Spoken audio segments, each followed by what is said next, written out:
嘿，今天玩玩具了吗？中年的魔神再次袭来，但这次有点微妙啊。本集来看看由好微笑出品的 Model 的魔神 Zero， 登场于作品《真魔神 Zero vs 暗黑大将军》，是2009年的动画《真无敌铁金刚冲击 Z 篇》的支援作品。单纯就做漫画形式，并且虽然说是支援作品，但与原作的关联性只有同样是无敌铁金刚这样。简单的说，就是平行世界各自存在。另外，好微笑的和会通常我都觉得不错，但这次的和会真的需要再加油啦，完全感受不到大魔王的气势哦，太过瘦弱了。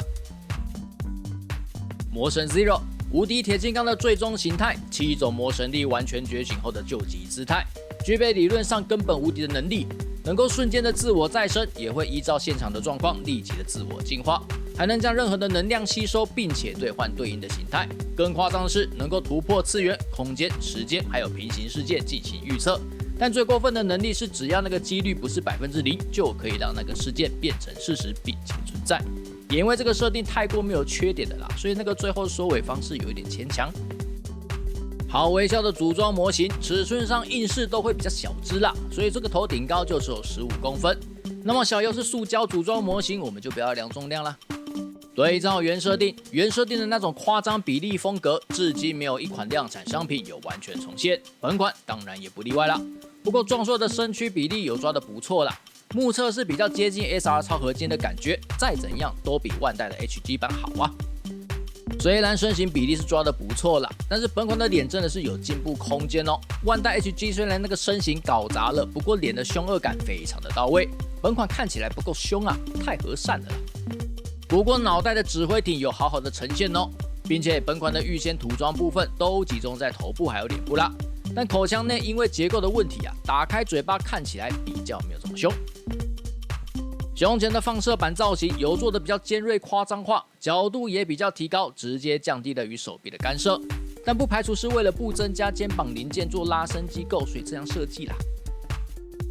同样的，臂刃的角度也就比较垂直啦，单纯一般形态，因为那个造型够尖锐，所以那个气势还是有维持住。不过好微笑的零件水波纹状况依然是严重啊，本款的灰色零件几乎无一幸免哦。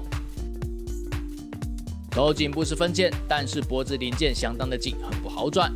头部本身的转动是无碍啦，但是上下范围就比较受限了。另外这边不得不靠背一下，那个脖子跟头部的接点设计，脖子的后侧是在偷胶吗？不是常见的插入式球形关节，而是从后侧直接装进去，并且没有稳定的扣点。这个设计导致头部在做动作的时候，常常会跟颈部脱节啊。身体有3节。左右转动靠上下关节来转，有不错的幅度。左右倾倒也可以，但前后的范围就比较局限了。手臂转动有点小干涉，但那个问题不大。根部可以稍微的上下，但是其他的角度就仅是靠连接的球形关节啦，过于阳春，幅度也很有限。水平抬举可以稍微超过90度，上臂可以转动，下臂理论上也可以，但是有点紧，不太好转。手臂弯举有双关节，幅度很大。髋部的根部虽然有上调的范围，但是左右边是同一块零件，所以那个同时只有单边可以用。向前抬举可以稍微超过90度，水平抬举也能超过90度。大腿转动 OK， 膝盖只有单关节，但可以超过90度一点点。脚掌整体的幅度都还不错，但是那个接地性则是普通。整体来说，可动性就是个中上水准啦。虽然好微笑因为技术力有限，总是以比较简单的构造去达成不错的可动幅度，不过久了反而是有一点不思进取的感觉呀。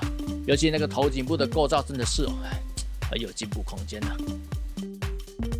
胸部的放射板本款是做死的，不能动。内层是用银色的贴纸来增亮，构造的造型不是采用常见的蜂巢式，别于其他厂的风格，我觉得还不错。臂刃就只有预设的尺寸，没有附属可替换的大型零件，零件上的波纹很明显，建议还是尽量自己上个色吧。本款也没有附属可互动的特效键，相当的鸡肋。Zero 非议，本款的尺寸表现还不错，毕竟目前任何一款魔神 Zero 都无法真的忠于原作做到那么大一圈。整块是有2片的透明零件组合，看起来确实是有漂亮啦，但因为是透明的，所以同时也觉得有点空虚。内侧能多用一片零件，然后同样用银色贴纸来提高亮度的话，应该会比现在更丰富也更好看。不过本款因为没有像 HG 版有要沿用零件的问题，所以关节的紧实度是可以撑住这个大圈圈的。当那个尺寸偏小，重量也偏轻，也是主因之一。另外，虽然有对飞翼的飞行形态有对应的支架连接件，不过并没有与本体有稳定的额外连接方式，就只能摆在飞翼上面，相当的危险。有对应的镜屏，当然就要对比一下啦。万代的 HG 因为有共模的需求，而且明显最大的方针是要能够共模，而不是好好的呈现商品，所以那个身形真的是非常的不行呐。对比本款的身形更是被压在地上摩擦哦。可是面部的呈现，本款就确实反被摩擦啦。不过至少本款不会组装完就出现骨质疏松症啊。与 SR 超合金版相比，两者的产线取向不同，但是单纯身形比较的话，我个人是比较偏好 SR 超合金的选式啦。不过 SR 超合金版最大的问题就是那个嘴巴竟然不能开耶，还有那个拳头超容易氧化哦。与 CCS Toys 版相比，以合金完成品来说 ，CCS Toys 版应该是近乎天花板的存在啦。虽然那个大小状况不少，像是我的头部接点也终于出现断裂的问题啦。然后有个会场限定版我没有管到入手啦，听说也是有改善那个断头的问题。与 Action Toys 版相比，这尊73公分、重量达 3.5 公斤的巨物，因为当年我还没有开频道啦，而且它实在是很大尊，我很懒得搬，所以就用当年拍的照片比较一下吧。但是这款背后的圈圈最后到底有没有出，其实我也不知道。